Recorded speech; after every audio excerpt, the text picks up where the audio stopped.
ചക്കാലക്കൽ ബിഷപ്പിനെ കുറിച്ച് പറഞ്ഞതെല്ലാം സത്യമാണ്.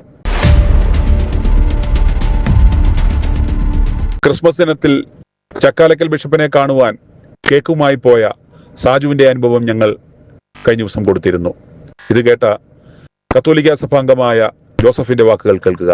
സാജു പറഞ്ഞതെല്ലാം അക്ഷരം പ്രതി ശരിയാണെന്നാണ് കത്തോലിക്ക സഭാംഗം കൂടിയായ ജോസഫിന്റെ അഭിപ്രായം. ജോസഫിന്റെ വാക്കുകളിലേക്ക്. എന്റെ പേര് ജോസഫ്. അതെ, ഞാനിപ്പോ സാറിന്റെ ആ ഒരു ഇത് കണ്ടിട്ട് ഞാൻ ഇപ്പൊ വിളിക്കുന്നതാണ്. ചൂടാറുന്നതിന് മുമ്പ് ഷാജു എന്ന് പറഞ്ഞ പുള്ളി ആ ബിഷപ്പ് ചക്കാലക്കലിനെ കാണാൻ പോയത്.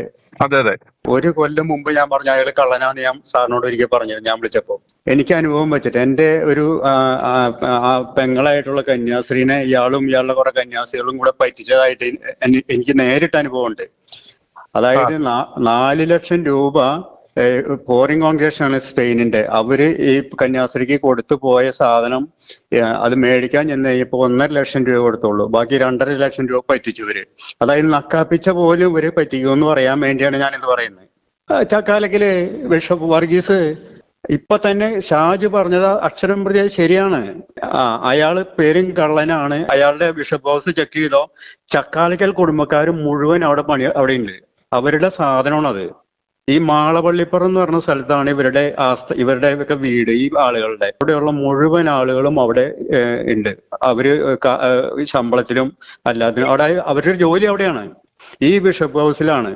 ഒരുപാട് കന്യാസികളും പെണ്ണുങ്ങളൊക്കെ അഴിഞ്ഞാടുകയാണ് അവിടെ. ഞാൻ അവിടെ ചെന്നപ്പോ ഉണ്ടായ അനുഭവം അതാണ്. അപ്പൊ അതൊന്ന് സാറിനോട് പറയാമെന്നുള്ള എനിക്കൊരു സമാധാനം കിട്ടില്ല ഷാജുവിന്റെ ഇത് കേട്ടപ്പോ. എനിക്കൊന്ന് വിളിച്ചു പറയാണ്ട്. അപ്പൊ അത് കാരണം ഞാൻ വിളിച്ചു പറയുന്നതാണ്. കത്തോലിക്ക സഭാംഗമാണോ? ഓ, കത്തോലിക്ക സഭയൊക്കെ ആണ്.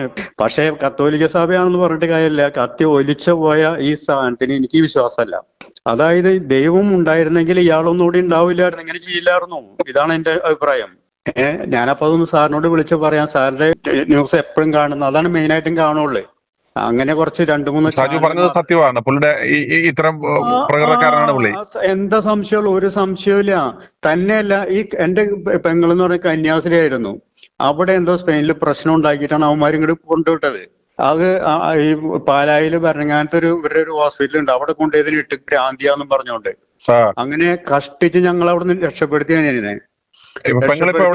രക്ഷപ്പെടുത്തി വീട്ടിലേക്ക് കൊണ്ടുവന്നിട്ട് ഇവള് എന്ത് ചെയ്ത് ഉടുപ്പുമാര് കല്യാണം കഴിക്കാന്ന് പറഞ്ഞിട്ട് ഇവള് സമ്മതിക്കൂല. ഇവള് അവിടെ ഇവിടെ ഒക്കെ പോയി നിന്ന് ഈ ധ്യാന കേന്ദ്രങ്ങളിലൊക്കെ അവിടെ എല്ലാം ഇവന്മാര് പാര വെച്ച് അതിനെ വീട്ടിലേക്ക് പറഞ്ഞു വിട്ടു. അവസാനം പിന്നെ ഉടുപ്പൂര് ഇപ്പൊ കല്യാണം കഴിച്ച ഒരു കുട്ടിയുണ്ട്, സുഖമായിട്ട് ജീവിക്കുന്നു. അപ്പൊ ഇതെനിക്ക് നേരിട്ട് അനുഭവമുള്ള കാര്യം കൊണ്ടാണ് ഞാനിത് പറയുന്നത്. സാറിനോടൊപ്പമാണ് ഞാൻ.